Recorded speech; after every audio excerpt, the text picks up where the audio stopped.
you know, I think a lot of things changed when Wayne went to jail, because it was really a moment of realization, like, all right, this guy pretty much put all his trust and all his like power behind us, and now like it's on our shoulders to like make sure that when he comes home, you know, it's kind of like the same thing, like if your man goes in and does a bid and you guys are doing a thing together, you want to make sure that when he comes out, you come pick him up in a nice car and say, yo, here, you know, so it was that type of responsibility where it's like, yo, when my guy comes home, I just want to make sure that this thing is bigger than where it was when we left off. So how do you think you held it down in that period? Just from all the teachings, all the things that I learned, you know, I think I just clicked into a different zone naturally, you know, because like I said, I was out here by myself.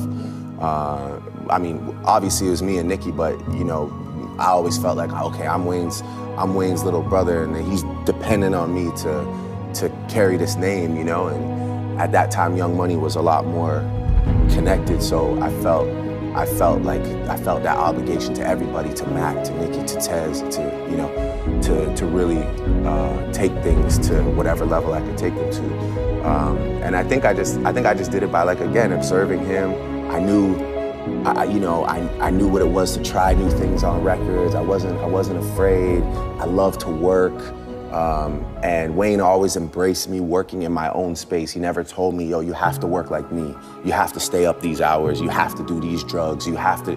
He never was like that. He never pressured me to do nothing. He always wanted me to work the way I felt.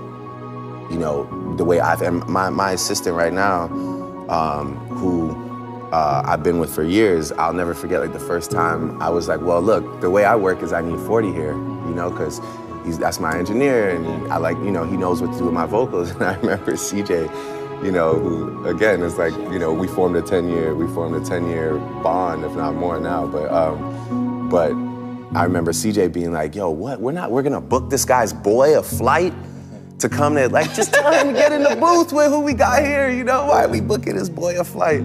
And Wayne, you could probably get any producer at that time, too, right? Well, I mean, it was just, we were at Hot Beats and they had engineers. So he's like, what? Like, this guy's gonna fly another guy from Canada? And, you know, obviously CJ doing his job, trying to watch over the money, you know, was like, why are we flying in Drake's boy? Or not, I wasn't even Drake, it was probably just like, yo, why are we flying in this light-skinned kid's boy to come and help him with his music?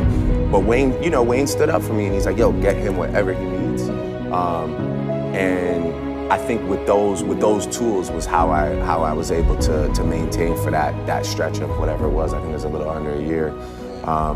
But you know, just to have it primed for him to touch road again and know that it didn't take some deep plummet to the bottom. You know, it was bigger than ever. I think by the time he came out.